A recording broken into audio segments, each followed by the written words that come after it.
Hello everyone, welcome back to GK today Hindi. This is Siya Verma. तो start करते हैं आज का यानी 27 एंड 28 अक्टूबर का current session with revision and static GK. So first question है, भारत के पहले regional rapid transit system RRTS का क्या नाम है? सो इसका आंसर होगा नमो Bharat.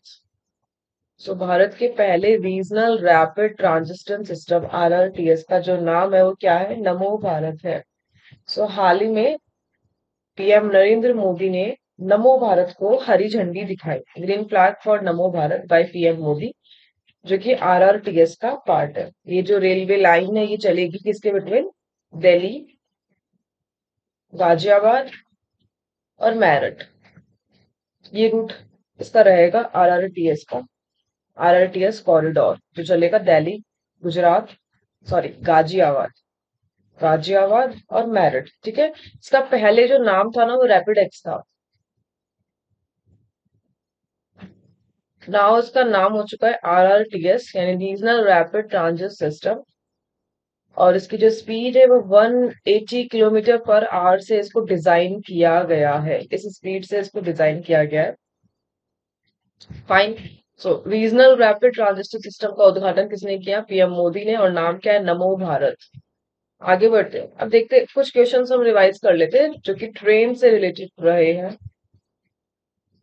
Valley queen heritage train किस राज्य की पहली हेरिटेज ट्रेन है? सो राजस्थान राज्य की है।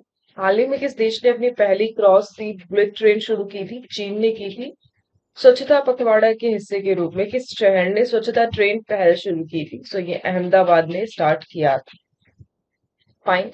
आगे बढ़ते हैं नेक्स्ट क्वेश्चन करो। फर्स्ट क्वेश्चन है, वित्त वर्ष 23-24 में अप्रैल सितंबर के दौरान भारत का सबसे बड़ा व्यापारिक भागीदार कौन सा देश है? सो बिजनेस किसके साथ ज्यादा है? भारत का सबसे ज्यादा व्यापारिक भागीदारी किस देश की है? तो आंसर होगा अमेरिका। सो 23-24 में अप्रैल टू सितंबर के दौरान भारत का सबसे बड़ा व्यापारिक भागीदार अमेरिका निकला। ठीक है, जो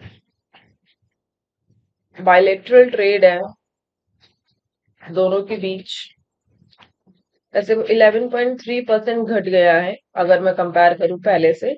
सो 11.3% से घट गया है।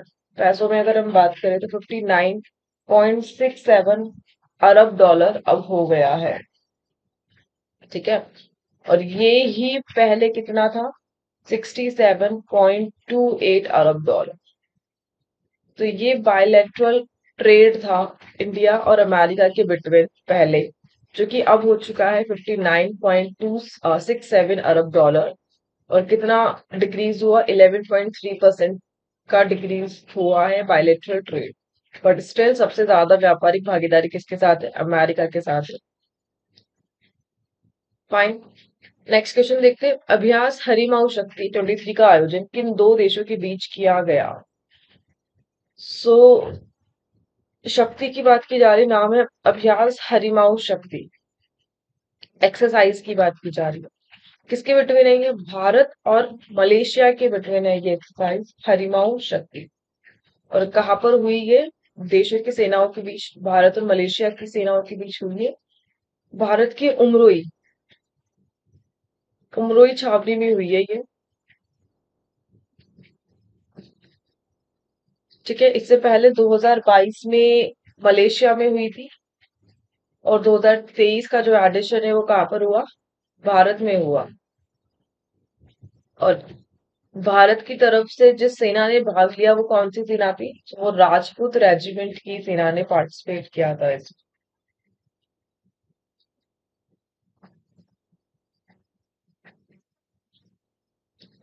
फाइन। सो भारत की उमरोई में। अब आपको बताना है कि उमरोई ये किस राज्य के अंदर है। कि मैंने काफी पहले आपको बताया भी था कि उमरोई नाम से एक जगह जहाँ पर अभ्यास हुआ था, तो किस राज्य में है ये जगह?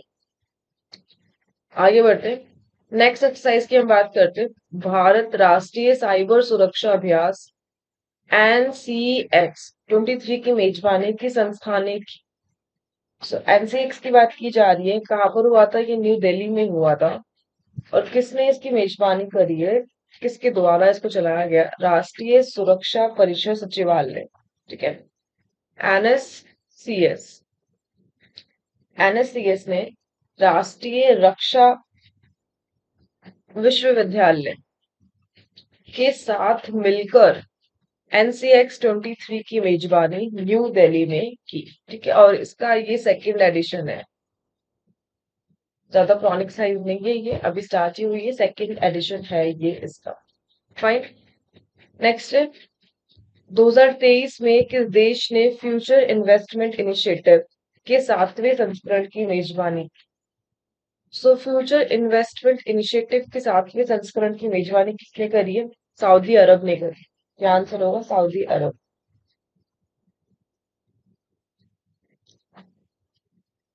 और इसमें क्या है, ये एक्चुअल में भारत और सऊदी अरब के बिटवीन रणनीतिक साझेदारी स्थापना करने के लिए चलाया गया था, फ्यूचर इन्वेस्टमेंट इनिशिएटिव।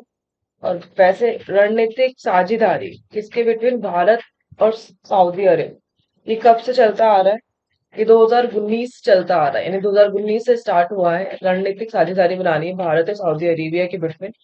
और उसी के साथ फ्यूचर इन्वेस्टमेंट इनिशिएटिव के 7वें संस्करण की मेजबानी की सऊदी अरब ने। यहाँ पे पार्टिसिपेट किया किसने? बाय केंद्रीय वाणिज्यिक एंड उद्योग मंत्री। तो जो उद्योग मंत्री है उनके द्वारा, कौन है उद्योग मंत्री? पीयूष गोयल। ठीक है। सो फ्यूचर इन्वेस्टमेंट इनिशिएटिव के 7वें संस्करण की मेजबानी सऊदी अरब में की गई और उद्योग मंत्री पीयूष गोयल भी रहे। नेक्स्ट देखते हैं, अब देख लेते हैं एक्सरसाइज रिलेटेड क्वेश्चंस का रिवाइज कर लेते हैं फटाफट से। तो भारतीय नौसेना ने किस शहर में एक्सरसाइज प्रस्थान 23 आयोजित किया? काकीनाडा में किया था शहर। किन देशों ने संयुक्त रूप से साइलेंट शार्क नामक संयुक्त पनडुब्बी रोधी अभ्यास आयोजित किया? सो अमेरिका और दक्षिण कोरिया ने किया था साइलेंट शार्क। संप्रति 11 सैन्य अभ्यास, ये भारत और बांग्लादेश के बिटवीन होता है। मिलेक्स 23, ये यूरोपीय संघ द्वारा। मुस्तफा कमाल अतातुर्क 23, किन दो देशों के बीच एक सैन्य अभ्यास है? अजरबैजान और तुर्की के बिटवीन। राष्ट्रीय सुरक्षा परिषद सचिवालय द्वारा आयोजित राष्ट्रीय साइबर सुरक्षा अभ्यास का नाम क्या है? भारत NCX-23, ये तो अभी हमने बात की। फाइन, आगे बढ़ते हैं नेक्स्ट क्वेश्चन की तरफ। नेक्स्ट है, चीन ने हाल ही में किस देश के साथ किया सहयोग समझौता? सो चीन की नई भागीदारी सहयोग समझौता के साथ किस देश के साथ किया? उसने भूटान के साथ किया। ठीक है, क्या है ये सहयोग समझौता? सो एक्चुअल ने क्या किया, चीन ने भूटान के साथ जितनी भी सीमा है, सो उसके रिलेटेड यहाँ पे 25वां दौरा किया, सीमा वार्ता। यानी जो भी ये बाउंड्रीज शेयर करते हैं उसके संबंध में तकनीकी टीम की जिम्मेदारियों को रेखांकित करने के लिए सहयोग समझौते पर हस्ताक्षर किए गए। इसका मोटिव क्या है? चीन और भूटान के बिटवीन जो बाउंड्रीज है उसके संबंध में तकनीकी टीम की साझेदारी की जिम्मेदारियों को रेखांकित करना इस सहयोग समझौते का उद्देश्य रहा, जो किया गया चीन और भूटान के बिटवीन। और चीन रहा था 25वें दौरे पर किसके? भूटान। आगे बढ़ते हैं नेक्स्ट क्वेश्चन पे। देखते इंटरनेशनल जितने भी क्वेश्चन रहे हैं अभी न्यूज में, हम वो डिस्कस कर लेते हैं और रिवाइज कर लेते हैं फटाफट से। अंतर्राष्ट्रीय गरीबी उन्मूलन दिवस ये 17 अक्टूबर को मनाया गया। ठीक है। अंतर्राष्ट्रीय मुद्रा कोष IMF ने वित्त वर्ष 23-24 में भारत के विकास का अनुमान बढ़ाकर कितना कर दिया था? 6.3%। विभिन्न अंतर्राष्ट्रीय संस्थाओं द्वारा किस क्षेत्र को विश्व के सबसे बड़े खुली हवा जेल गाजा को बताया गया था? समाचारों में देखी गई नौका अंतर्राष्ट्रीय अंतरिक्ष स्टेशन ये किस देश की प्रयोगशाला है? रशिया की है। किस भारतीय संस्थान ने भारत जापान फंड लॉन्च करने के लिए Japan bank for international corporation के साथ समझौता किया? NIIF ने। अंतर्राष्ट्रीय साइबर सुरक्षा और पुलिसिंग सम्मेलन कॉकॉन के 16वें संस्करण की मेजबानी किस राज्य द्वारा की गई? केरल द्वारा की गई। किस अंतर्राष्ट्रीय फिल्म महोत्सव को pearl of the silk road नाम दिया गया? सो दिया गया ताशकंद को। और किस देश ने अंतर्राष्ट्रीय अंतरिक्ष स्टेशन को पृथ्वी पर वापस नियंत्रित रूप से लाने के लिए $1 बिलियन अमेरिकी की योजना शुरू करी? तो ये USA ने किया था। फाइन, आगे बढ़ते हैं नेक्स्ट क्वेश्चन की तरफ। नेक्स्ट है कि संस्थान ने 24 वैश्विक कर चोरी रिपोर्ट जारी की। सो रिपोर्ट की बात की जा रही, नाम है वैश्विक कर चोरी रिपोर्ट।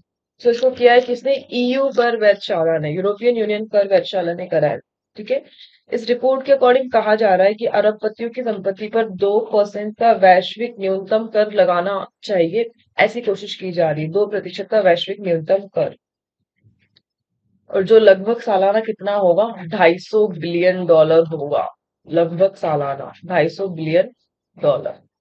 तो ये टैक्स लगना चाहिए अरबपतियों की संपत्ति में। 2%, मात्र 2% टैक्स लगाने की बात की जा रही है। ईयू कर वेधशाला द्वारा रिपोर्ट जारी है। फाइन। अब देखते हैं हम रिपोर्ट और इंडेक्सेस जो रहे थे न्यूज में, हम फटाफट से एक बार इसका रिवाइज कर लेते हैं।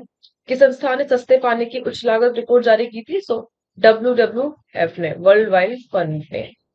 कि संगठन ने कृषि और खाद्य सुरक्षा पर आपदाओं का प्रभाव शीर्षक से रिपोर्ट जारी की। FAO ने।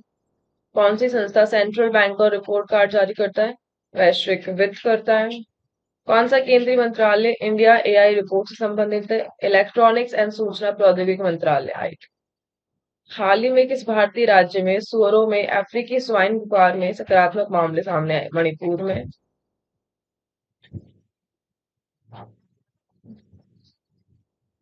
कौन सी संस्था आवधिक श्रम बल सर्वेक्षण वार्षिक रिपोर्ट जारी करता है? NSO, राष्ट्रीय सांख्यिकी कार्यालय। बदलती जलवायु में विस्थापित बच्चे, यूनिसेफ ने किया था। वैश्विक अवसंरचना लचीलेपन पर रिपोर्ट, CDRI ने किया था। और व्यापार और विकास रिपोर्ट, ये UNCTAD ने किया, UNCDP है।